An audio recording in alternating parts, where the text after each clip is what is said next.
Hey guys, welcome back to another video. My name is Jacob Reilly, and as you've seen from the thumbnail and the title, today I'm reviewing a supercharged BRZ that has a wide body kit on it.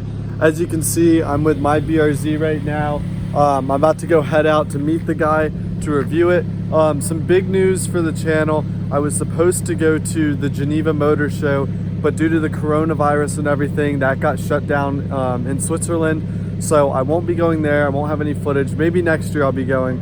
But yeah, so that's kind of disappointing. But in better news, I do have a very special review that I'm pretty sure should be coming up fairly soon. So keep an eye out for that. And I have noticed that I've gotten a few more subscribers since my last video. So welcome to the channel.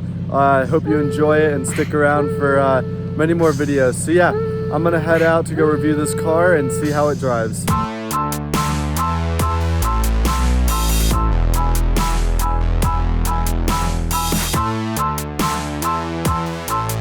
Hey guys, like I said, I'm here with this 2013 FRS, and this is supercharged, and it has the Rocket Bunny version 3 kit on it, as you can see. Just do a quick walk around of it. It has the Cybon carbon hood and Jackson Racing front splitter. But yeah, overall, I think it's a pretty good looking car with the wide body on it. I haven't seen a wide body car in person. You can tell the diffuser's a little bit different, and it does have the NVIDIA N1 exhaust.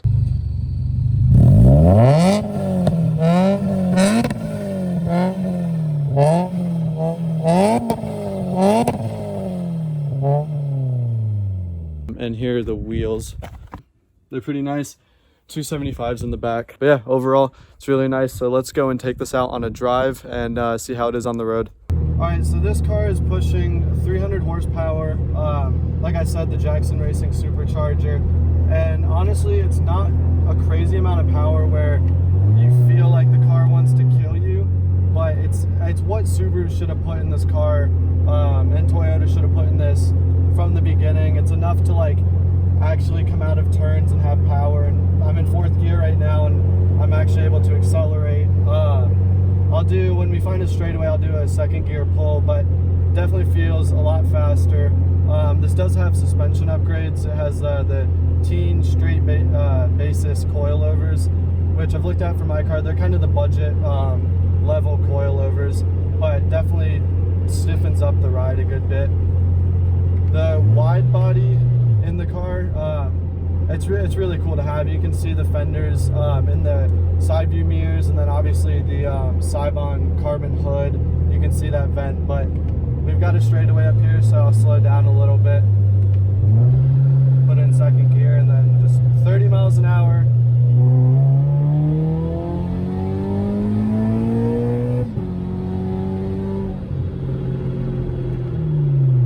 So I mean, it's not trying to rip your face off, but definitely a lot quicker.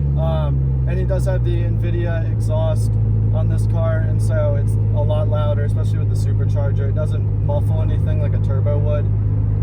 Overall, it's really fun. I think for the money it would be worth it to do this to my car.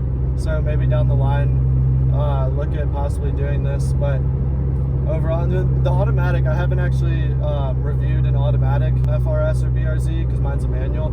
It's not bad. It shifts pretty quick. It's not like super delayed, and the paddles feel really decent. They're on the steering wheel.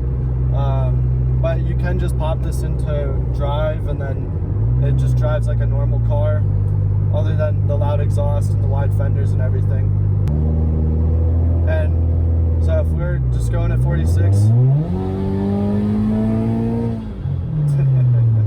so yeah, it's definitely really fun. Yeah, I'll put some cinematic clips over this, but yeah, so that'll be it for the video. Thank you for watching. If you liked it, give a like and subscribe, and I'll see you in the next video. Peace.